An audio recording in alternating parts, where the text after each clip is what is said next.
Diane in Denmark here. Rah, rah, rah. It is Wednesday. I hope you're finding well this morning.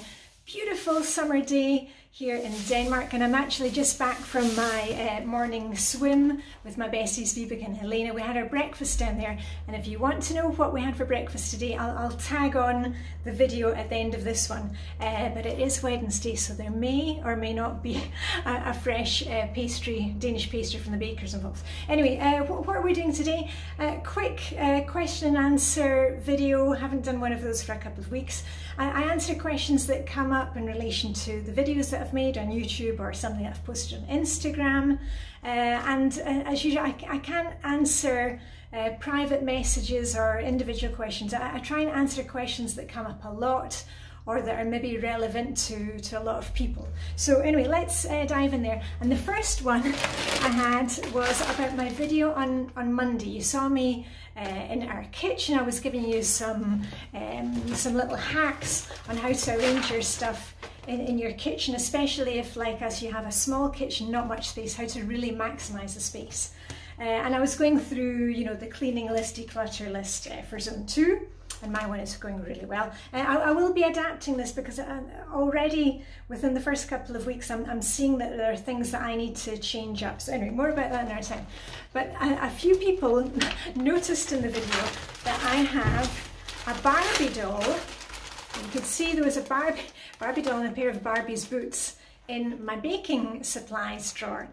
And you said, oh, okay, Diane, why is there a Barbie doll in your baking supplies drawer? Well, I'll tell you, this is another one of the ideas that I use when I've got lots of small little bits and bobs. These are cake decorating items. I keep them in my IKEA bags, and as I said on Monday, I wash, you know, when I'm finished using a bag like this, I wash it out and use it again. You know, we've got to reuse things. And in this cake decorating bag, there's all different bits and bobs I've had for decorating cakes. And here's Barbie, and don't worry, no Barbies were harmed in the making of the cake. Hold on, she hasn't got any clothes on. No, normally we'd put some clothes on her. And I'll put a picture of the cake. It's a really easy cake to make. If you suddenly need to make a cake for something, and this is one that we used to do a lot when my daughter was small.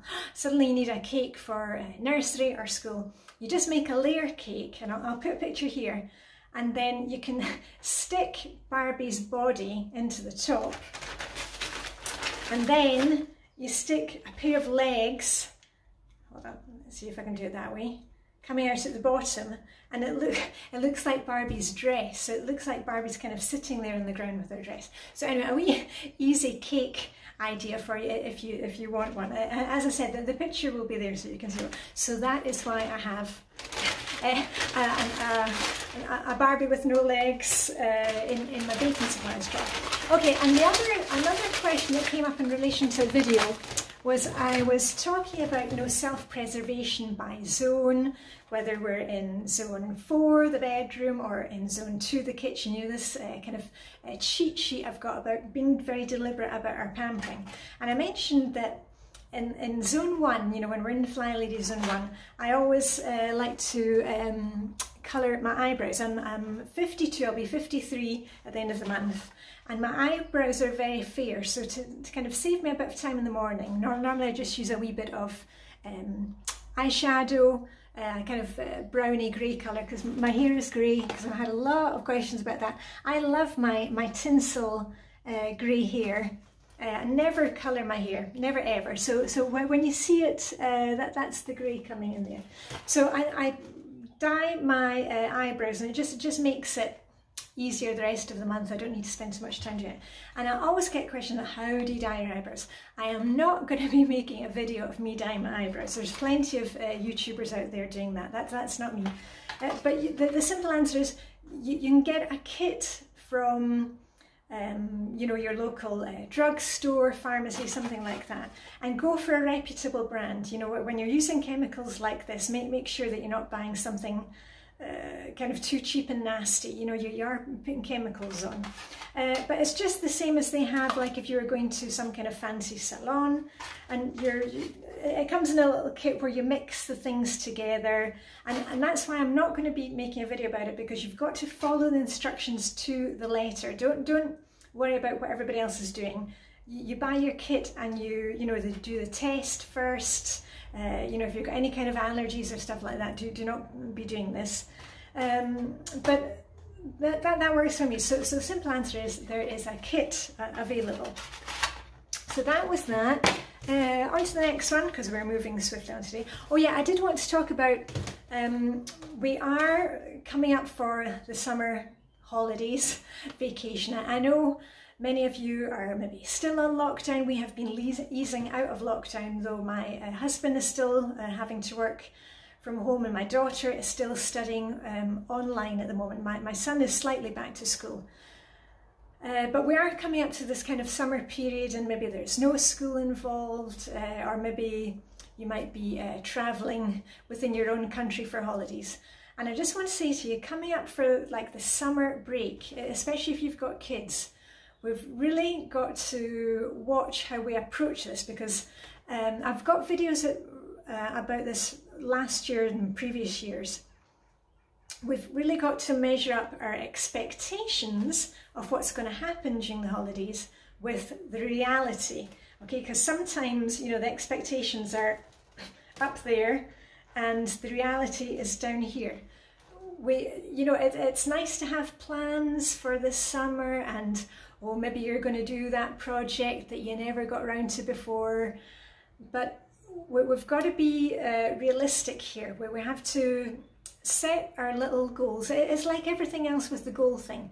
Write it down, break it up into manageable chunks, and work on it. You know, fix a time that you're going to work on that project, or whatever it is, especially when the kids are at home, and you know, you think, oh well, we'll be going to the beach one day, and then we'll go to the zoo, and then we'll do this, and then we'll do that. You've got to find that happy medium there. I found that with my kids, one activity every second day was enough. And even just something like, okay, maybe baking, you know, it doesn't have to be every single day, because it puts a lot of pressure on us. And also we just want to, sometimes the kids also, they want to just be, you know, they don't need to be dashing from activity to activity all the time. So looking ahead to the summer, write down what is it you want to do this summer, write down a few ideas. There's the Flylady camp journal for kids, Flylady camp. You can also use it even if you are retired, no kids, a working woman who just wants to have a kind of retreat. We've talked about this before. So anyway, I'll put the link to the Flylady control journal down below. But it's the camp control journal, and it just gives you some ideas of how to set up the day so the day isn't kind of slipping through your fingers. It's something that I mention a lot on Instagram at the weekend. You'll often see me posting that I continue with my routines every single day, also at the weekend. I don't do them in the same order, and I maybe don't do them at the same time, but I check off my list. And we're just keeping up with the basics, like making sure that we know what's for dinner, making sure that we have started the laundry or put it away. If you don't do laundry on Sundays, you know, do whatever works for you. But just that very thing of setting out your outfit for the next day, that's also a great tip. Even if you're doing something like, you know, tidying out the garage or a painting, you're going to paint the garden fence, having your painting duds, you know, your painting outfit ready to go the night before means that when you get up on that Saturday morning and you're planning to get on with your project, you've got it all ready to go. I mention it many times. Also that thing of thinking ahead. Maybe you can prep your lunch or your dinner. Darren, who's on YouTube and on Instagram, he also has a snack box. He prepares his snacks so he's ready for the rest of the day. So even if you're working at home, you've got your snacks ready. And I've talked about that before, that, you know, often when we've got leftovers at night, I will pack my lunch for the next day. So even if I'm working from home, I can be working and then I can just go to the fridge and grab my lunch. So let's think about that. What is it that you can do to make these things actually happen? If you're going to be spending all day outside painting the garden shed or whatever it is, make sure that you've got your outfit set up, that you know that you're going to plan to take a break and have your lunch ready, or put something easy in the crock pot, or plan to get a takeaway. Just a wee bit of planning makes things run a lot more smoothly. Anyway, I won't get too much into today. As I said, I've got tons of videos about that. Oh, another question that actually came in last night. I mention a lot that we are down for our skinny dip in the sea, and yes, we are naked. I've explained that before. And at the moment, you know, we're cycling. You can see what I was cycling in today. I've got my, I don't know if you can see there, I've got my blue dress on. And somebody asked about us cycling in our dresses. In Denmark, we cycle in our normal clothes. People don't change into cycling shorts to cycle. Over half the population cycles and bikes to work or to school. So people just wear their normal clothes. Now, having said that, of course, it's got to be practical in that the weather can change very often in Denmark. You've seen that before. It can change like 4 times in the space of 50 minutes. So we are practical in that, you know, you will always have your waterproofs ready, or, you know, you've always got your umbrella ready to go or layered up. Like this morning, I had my scarf on and my little jacket because it was kind of cold cycling down there. So we're being practical about it. And also for me, when I'm on the bike, I like to have A-line dresses. Those kind of pencil skirts and tulip-shaped dresses. First of all, they don't work for my figure because I've got a small waist and big hips. But also vis-a-vis the bike, it's much easier to cycle when you've got an A-line skirt on. So there we go. So we don't change into cycle attire to be cycling here in Denmark.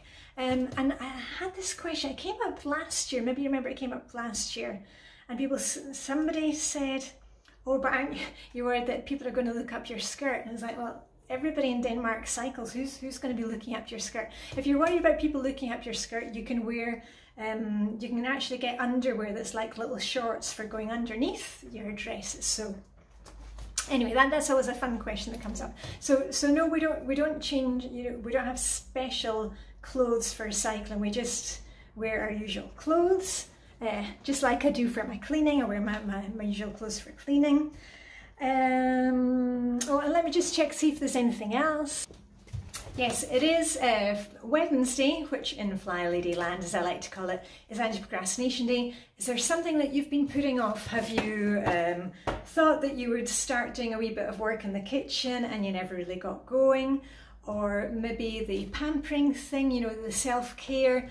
Maybe you can grab a glossy magazine or a book and just spend 10 or 15 minutes outside today reading. I'm actually going to be going to the library because the books that I ordered are ready for collection. So that's on my list today. And also on the subject of reading, I've started putting what I've read on my blog, dianedenmark.com, and I'll probably put up the books that I read in May. I'll put that up either today or probably tomorrow, so you can look out for that. And I think that's it. So I'll put the video of our breakfast, if you want to see what I had for breakfast this morning, just after this. But I'll send you off with a wee pom-pom shake. And I'm always here to give you a rah-rah-rah and a pom-pom salute with my pom-poms. You can support me by giving me a thumbs up on the video. You know, I don't normally say that, but I wish they had a pom-pom button on YouTube, but they don't. So anyway, you can give me a like and I shall give you a rah-rah-rah in return. So anyway, live long, prosper, be prepared for some morning breakfast hygge in a wee minute, and I'll see you very soon. Rah, rah, rah. Today I have rye bread with cheese and 3 mint tea. 3 mint tea. And for my breakfast today I have cheese with red pepper and Earl Grey tea. Earl Grey and tea. The famous Danish rye bread. Rye bread, yeah. Bread. And we've all got hand sanitizer. I've got Earl Grey tea. And in the thermos today, what we've got scrambled eggs with ketchup.